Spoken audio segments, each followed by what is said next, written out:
नमस्कार दोस्तों, मैं हूं विजय और मैं आज कक्षा 10वीं गणित विषय के उन महत्वपूर्ण प्रश्नों को लेकर आया हूं जिसमें मैंने चुना है समांतर श्रेणी को, क्योंकि ये बहुत ही सरल है और बोर्ड परीक्षा में इसके अंक आप आसानी से ला सकते हैं। अगर उस पर थोड़ा सा आप ध्यान दें तो ये प्रश्नमाला आपके बोर्ड में बहुत कुछ अच्छा करने वाली है, आपके अंकों को बहुत बढ़ोतरी देने वाली है।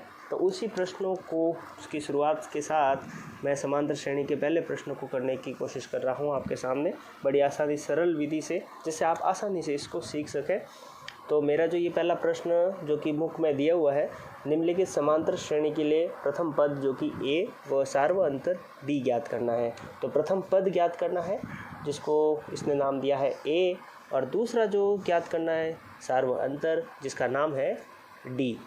तो जो प्रथम पद हमें ए ज्ञात करना है, तो उससे पहले मैं आपको एक चीज़ बता देता हूँ कि जो हमारा जो प्रश्न है समांतर श्रेणी का, जिसमें लिखा है 6, 9, 12, 15 और कॉमा के बाद जो अगला अंक जो आने वाला होगा, तो जिसमें ये हमें पता होना चाहिए कि इसमें जो पद होते हैं, अभी आपके सामने कितने पद दिए हुए हैं, इसमें पद दिए हुए हैं ये 6, 9, 12 और 15, यानी कि 4 पद दिए हुए हैं। टोटल कितने पद दिए हुए हैं? 4।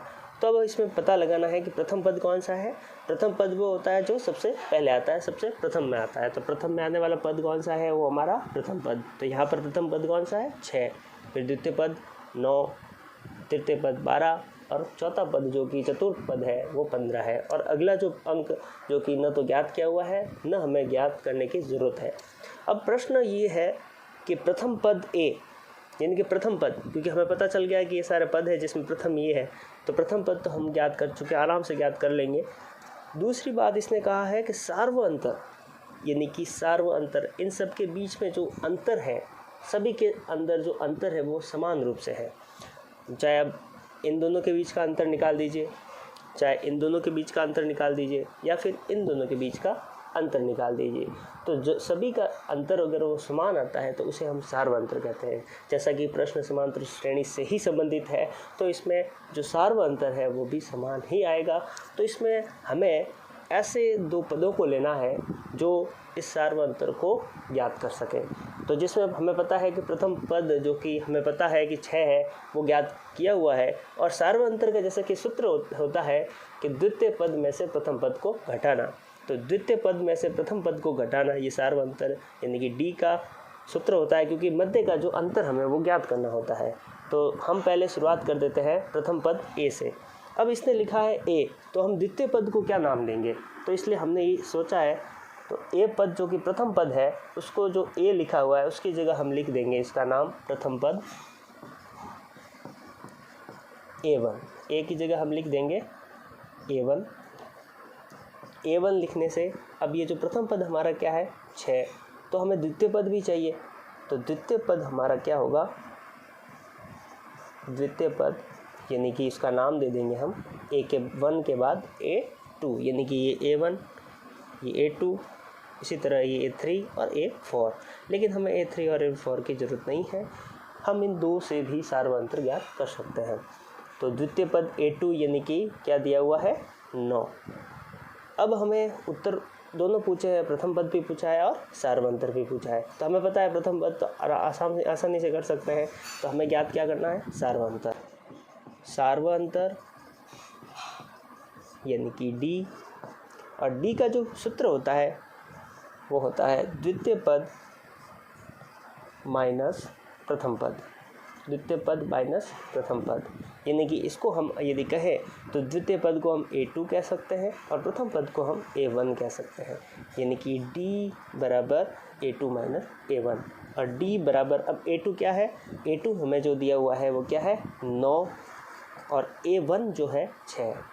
तो 9 में से 6 अगर हम माइनस करेंगे, यानी अंतर निकालेंगे इनका, तो हमें मिलेगा 3। अतः अब जो प्रश्न पूछा था हमें प्रथम पद व सार्व अंतर, हमने दोनों को ज्ञात कर दिया है। तो हम लिखेंगे अतः प्रथम पद क्या होगा? प्रथम पद हमारा क्या है? 6, और जो हमारा सार्व अंतर है, सार्व अंतर वो हमारा है 3। उत्तर यानी हमारे ये दोनों क्या हो गए, इसके उत्तर हो गए। दूसरा प्रश्न जो है -7, -9, -11 और -13। अब इस प्रश्न को सरल करते हैं। पहले से हमें ये ज्ञात है कि हम इसका जो प्रथम पद वो आसानी से निकाल सकते हैं, और सार्वअंतर का भी फॉर्मूला यानी कि सूत्र हमें याद है कि A2 - A1 यानी कि द्वितीय पद में से प्रथम पद को माइनस करना। लेकिन इसमें थोड़ी सी कठिनाई ये हो सकती है, इसमें दोनों में सब में माइनस का चिन्ह है, तो थोड़ा सा इसमें थोड़ी समस्या हो सकती है इसको सरल करने में। तो चलो इसकी शुरुआत करते हैं, सरल करेंगे तो आराम से हो जाएगा। तो प्रथम पद पहले तो हम लिख देते हैं इसका प्रथम पद, और प्रथम पद जिसका नाम क्या रखा है हमने, A1, और A1 यहाँ पर क्या है, -7, तो ये -7। फिर है द्वितीय पद, और द्वितीय पद क्या है यहाँ पर, द्वितीय पद यानी कि A2, और A2 यहाँ पर क्या है, -9। अब प्रथम पद भी हो गया है, द्वितीय पद भी हो गया, तो हम ज्ञात करेंगे सार्वअंतर। हम ज्ञात क्या करेंगे, सार्वअंतर को ज्ञात करेंगे। और सार्वअंतर हमारा क्या दिया हुआ है, जिसको हम क्या कहेंगे, वो ज्ञात करेंगे, यानी कि D बराबर A2 - A1, और A2 जो कि यहाँ पर -9 है, और A1 जो कि -7 है, और बीच में क्या है, ये माइनस। तो अब दोनों माइनस आपस में एक साथ में ऐसे लिख नहीं सकते, इसको हम क्या करेंगे, कोष्टक में लिखेंगे। इसको कैसे लिखेंगे, कोष्टक के अंदर। इसको इस माइनस वाले जो अंक है, नंबर है, उनको हम क्या रखेंगे, कोष्टक में रख देंगे। अब पहले क्या करना पड़ेगा, हम डायरेक्टली इसको सरल नहीं कर सकते, तो पहले इन दोनों को सरल करना पड़ेगा। ये भी जो कि इस चिन्ह और इस चिन्ह आपस में इनको सरल करना पड़ेगा, फिर बाद में ये सरल हो पाएगा।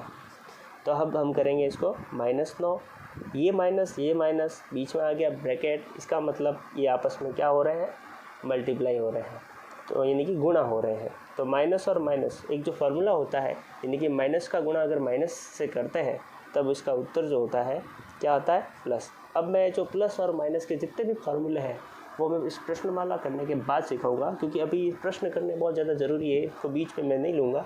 लेकिन इसको आपको प्लस और माइनस के जितने भी फार्मूला होते हैं कि भाई प्लस को प्लस के साथ मल्टीप्लाई करते हैं तो क्या आता है, प्लस का माइनस के साथ करते हैं, माइनस का माइनस से करते हैं तो क्या क्या आता है, तो इससे रिलेटेड पूरा मैं एक पूरा वीडियो बनाऊंगा जिसमें आपको पूरा अच्छी तरह से इसको समझाऊंगा। तो ये तो हो गया माइनस का माइनस यानी कि प्लस। अब इस ब्रैकेट को हम हटा के क्या लिख देंगे, 7 लिख देंगे। कैसे लिखा है ना, तो वैसा लिख दिया हमने, यानी कि एक माइनस का आ गया, एक प्लस का आ गया। अभी और कन्फ्यूजन हो रही है कि एक माइनस और एक प्लस है, तो हमें एक चीज़ का ध्यान रखना है, नोटिस दिया हुआ है कि पहले तो इसके चिन्ह जो होगा वो क्या रहेगा, क्या चिन्ह रहेगा इसका। जब हम इसका उत्तर निकालेंगे, इसको सरल करेंगे, तो एक माइनस का है, एक प्लस का है, तो माइनस प्लस जो है इसमें बड़ा अंक किसका है, माइनस का 9, और ये है प्लस का 7, यानी बड़ा 9 हुआ, 9 जो कि माइनस का है, तो यहाँ पर चिन्ह किसका रहेगा, माइनस का। ये तो चिन्ह की बात हुई। दूसरी बात होती है इसमें काम क्या होगा, वर्क क्या होगा, इसका सॉल्यूशन किस तरह से होगा, क्या माइनस होगा, क्या प्लस होगा, यानी कि जोड़ होगी या फिर बाकी होगी। तो बाकी का चिन्ह तो माइनस का चिन्ह हमने लिख दिया है। तो होगा क्या, जब एक कंडीशन ऐसी रहती है जिसमें एक माइनस होता है और एक प्लस होता है, तो ऐसी स्थिति में माइनस होता है, क्योंकि माइनस प्लस माइनस होता है, यानी कि बाकी जोड़ बाकी बनता है। तो ये जो काम होगा वो क्या होगा, बाकी का काम होगा, यानी कि माइनस होगा। तो 9 में से 7 घटा सकते हो आप, तो 9 में से 7 का अंतर निकालते हैं तो आता है, क्या उत्तर आता है, 2 उत्तर आता है। 2 उत्तर आ गया, तो अब उत्तर जो हमारा हुआ माइनस का 2। तो अतः हम लिख सकते हैं, अतः प्रथम पद यानी कि A1 बराबर -7, और जो सार्वअंतर यानी कि D बराबर -2, ये हमारे क्या हो गए, उत्तर हो गए। ठीक है ना। तो इस तरह से हम सारे प्रश्न करेंगे।